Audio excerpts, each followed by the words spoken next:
Béni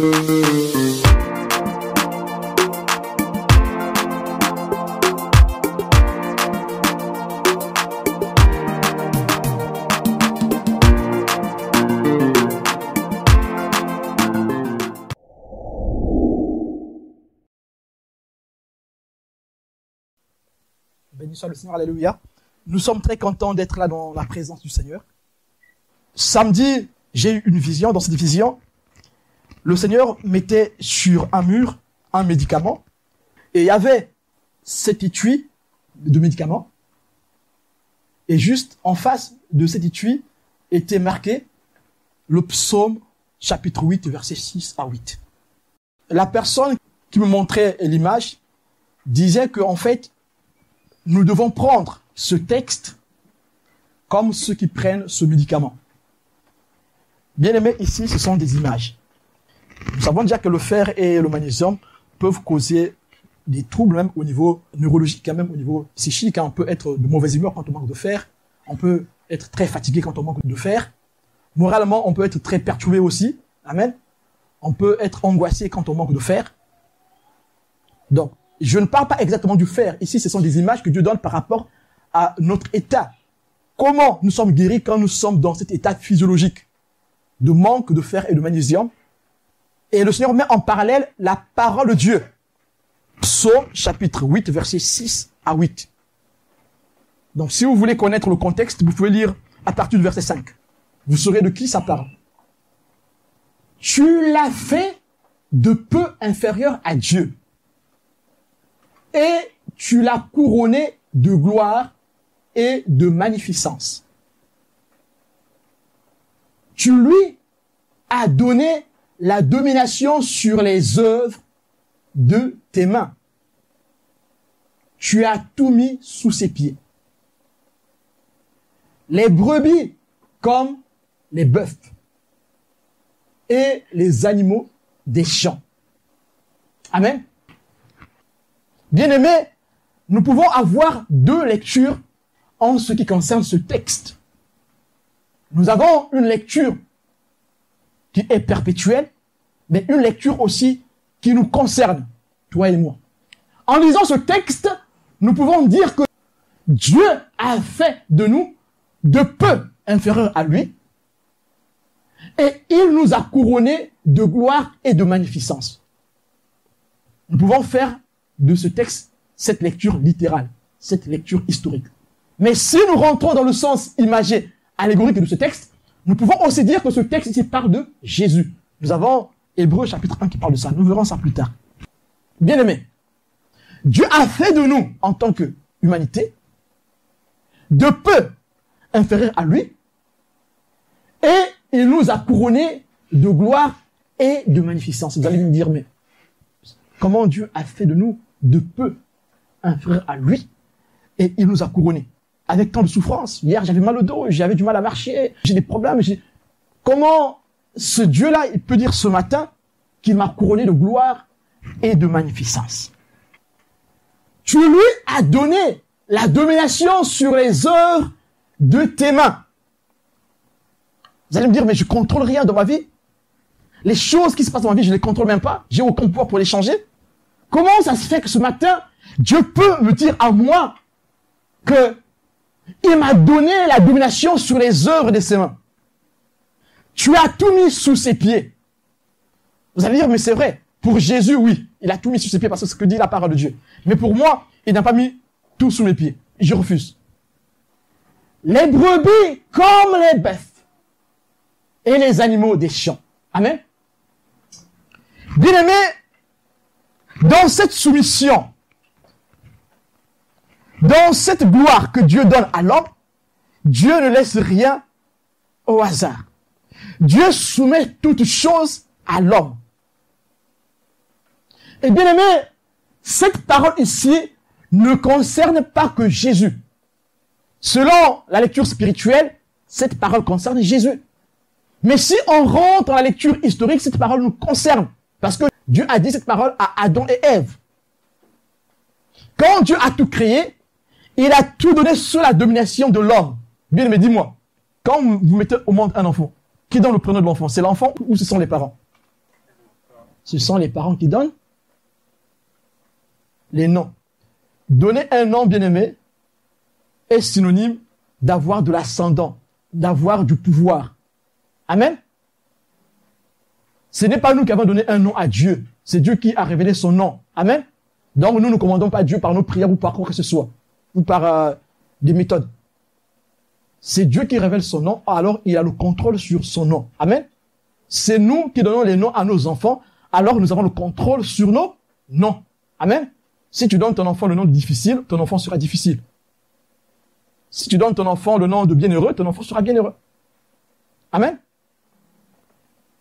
Mais Dieu donne à l'homme autorité et pouvoir sur la création.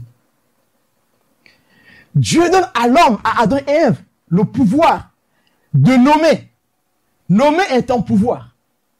Si vous allez dans les villages bien-aimés, quand un grand-parent nomme ton fils, ça veut dire que ce grand-parent aura une partie d'autorité. Cette autorité peut devenir spirituelle sur l'enfant qu'il a nommé. Donc nous voyons ici, si Dieu donne le pouvoir à l'homme de nommer la création, cela veut dire que Dieu donne le pouvoir à l'homme sur la création.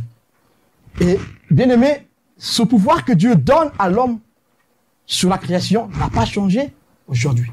Ce pouvoir est toujours là.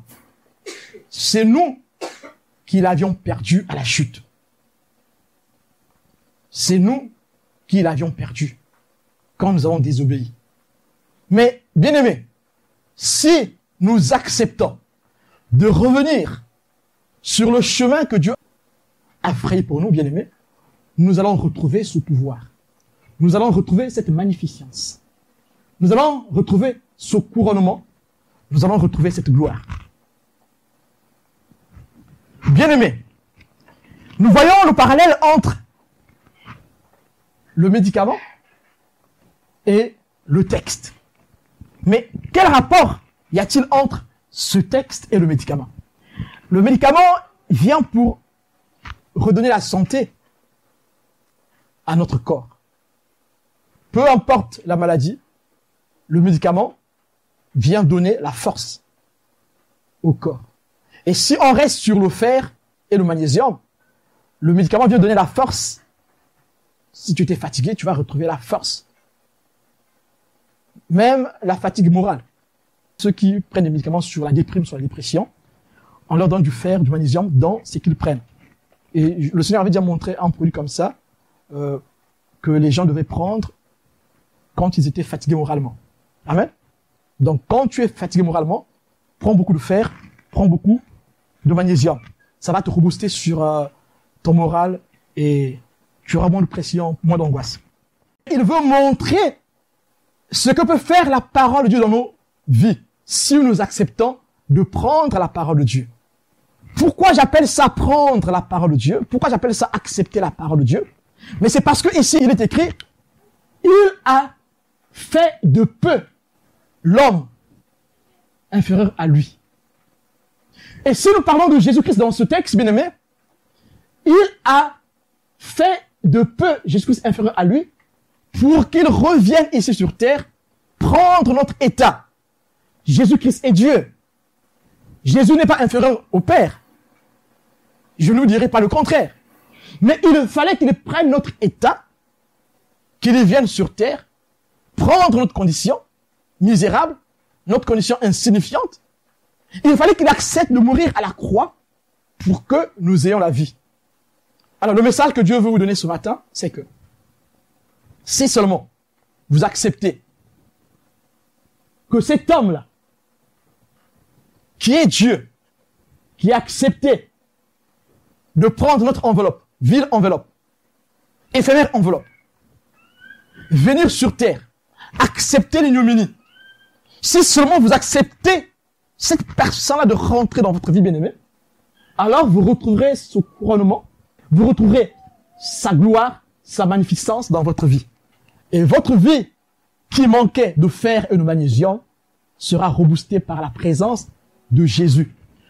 Si nous allons plus loin dans ce message bien-aimé, vous voyez qu'ici, bien-aimé, Jésus, Dieu lui donne le pouvoir même sur ce qui peut paraître insignifiant à nos yeux. Le Seigneur vous dit ce matin que vous avez besoin du repos. Et ce repos, Dieu est capable de vous le donner. Le Seigneur nous dit ce matin que nous avons tous besoin du repos. Et ce repos, Dieu est capable de nous le donner. Il suffit seulement que nous considérons cette chose, que Dieu a donné tout pouvoir. Le Père a donné tout pouvoir au Fils. Et tous ceux qui se confient au Fils auront le repos. Celui qui manque de fer et de magnésium n'a pas de repos.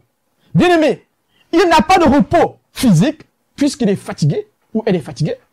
Il n'a pas de repos moral puisque le manque de fer et le manque de magnésium peut entraîner des troubles au niveau du moral. Ça peut causer de l'angoisse, de la déprime. On peut broyer du noir à cause du manque de fer et de magnésium. Bien aimé, vous allez dire, mais c'est physiologique. Le manque de fer et de magnésium, bien aimé, peut être psychique. Donc le psychique va causer des troubles au niveau physiologique. Ça peut venir à cause des situations de la vie et un trouble nous envahit. Mais le médicament, le véritable, c'est le psaume 8, verset 6 à 8.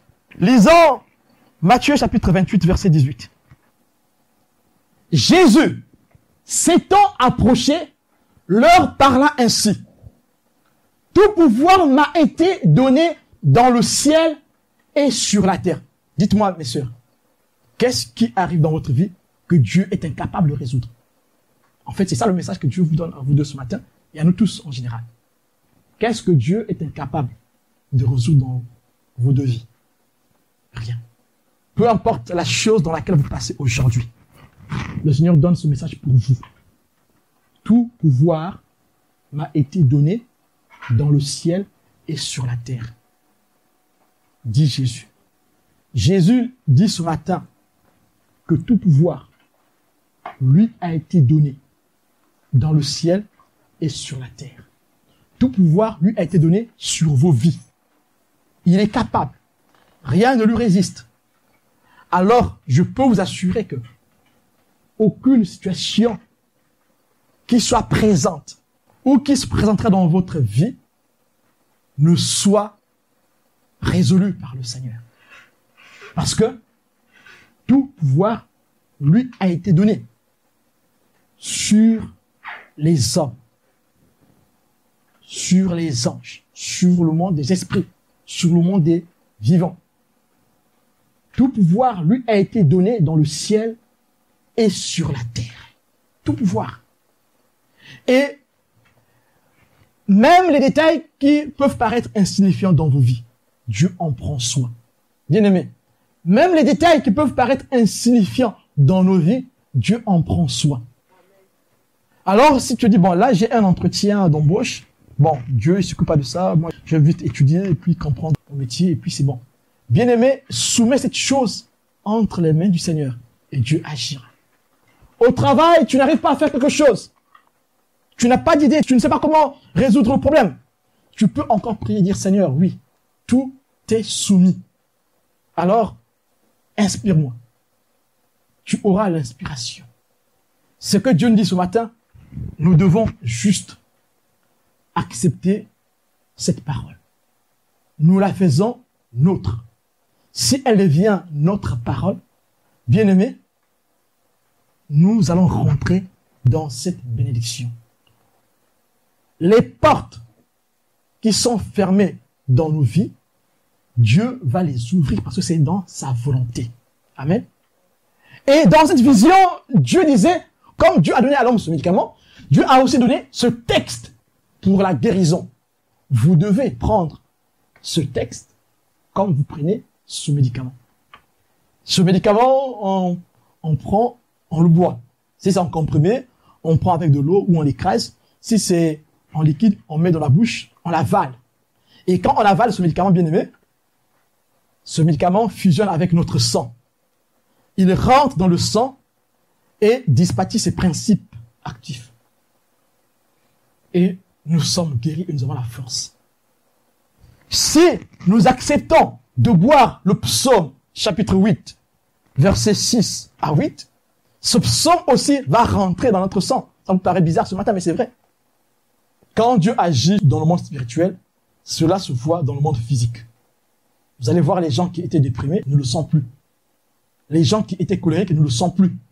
Les gens qui étaient menteurs ne le sont plus. Pourquoi? Ça agit seulement spirituellement? Non, on le voit, on voit le résultat physiquement. Il y a des gens qui manquent de confiance en eux, qui ont de l'assurance. Il y a des gens qui étaient bêtes à l'école, qui deviennent intelligents. C'est spirituel ça? C'est physique. Hein? On le voit, ça se traduit par les notes, par le travail qui est fait. Amen. Les gens qui étaient pauvres deviennent riches. Ça se traduit par le matériel. Amen. Donc, ce n'est pas que spirituel. Bien-aimé, Jésus a pouvoir sur tout. Sur ton problème. Rien ne peut échapper à son contrôle. C'est le message que Dieu nous donne ce matin. Alors nous pouvons toujours lui faire confiance. Même si la situation semble dépasser notre entendement. Nous pouvons toujours continuer à lui faire confiance. Continuons à boire ce médicament. Psaume 110, verset 1. Parole de l'Éternel à mon Seigneur. Assieds-toi à ma droite, jusqu'à ce que je fasse de tes ennemis ton marchepied. Tu as des ennemis? Ne t'en fais pas. Vous avez des ennemis, ne vous en faites pas. Ne faites pas de vos ennemis votre lutte. Laissez Dieu combattre pour vous. Mais si vous menez votre combat par vous-même, vous serez perdante. Si vous voulez sortir victorieuse, Dieu vous demande de lui laisser mener le combat. Que votre regard soit fixé que sur Jésus-Christ. Que notre regard soit fixé que sur Jésus. Laissons à Dieu les combats. Nous, ce que Dieu veut, nous devons juste rester dans l'adoration. Celui qui a le regard fixé sur Jésus reste dans la contemplation, dans l'adoration, dans l'admiration du Seigneur.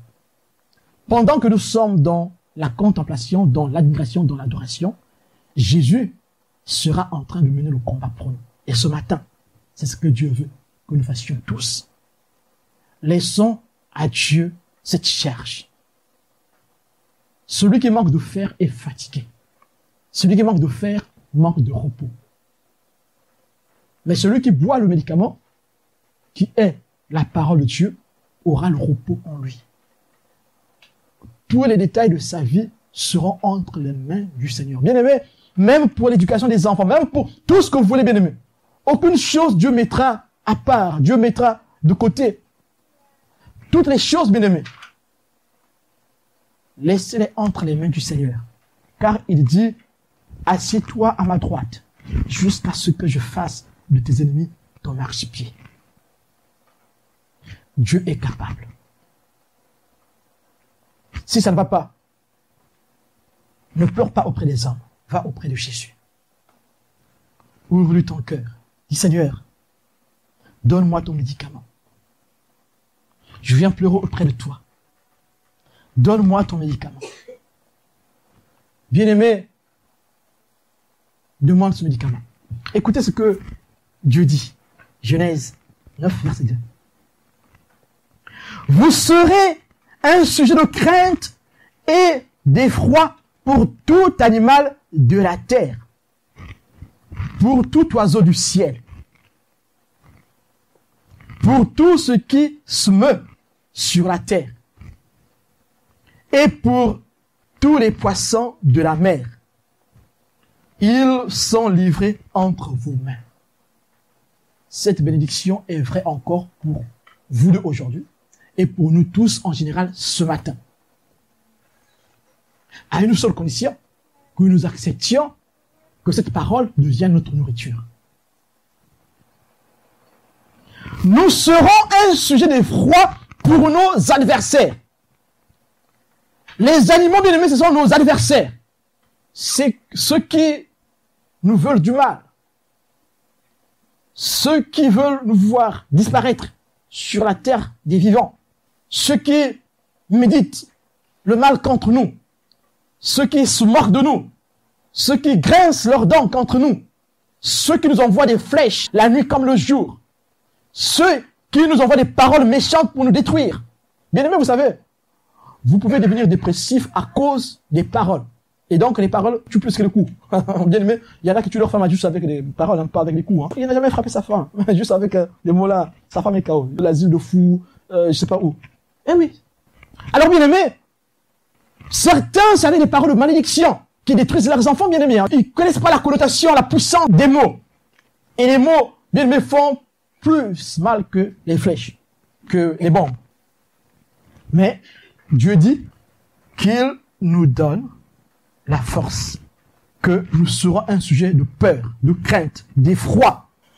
Vous serez un sujet de crainte et d'effroi pour tout animal de la terre, pour tout oiseau du ciel. Nous sommes un sujet de peur, de crainte, d'effroi pour tout ce qui rampe et pour tout ce qui vole. Et sur tout ce qui nage dans l'eau. Nous n'avons plus à avoir peur, puisque nous sommes un sujet de peur pour les autres, pour nos adversaires.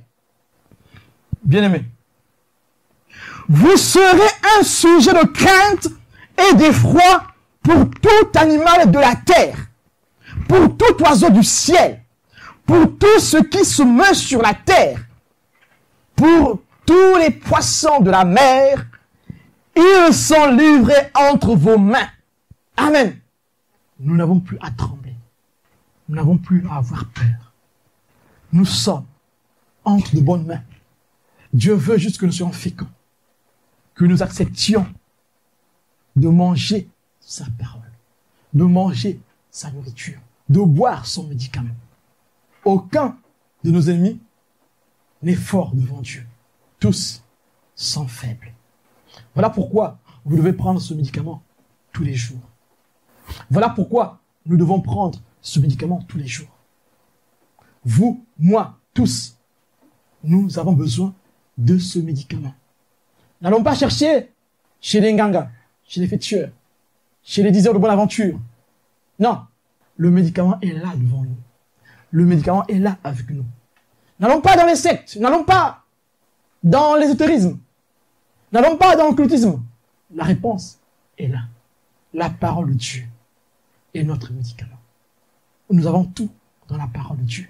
La protection, la joie, le bonheur, la paix, la vie éternelle. Amen. Nous allons nous lever pour dire merci au Seigneur. Alléluia.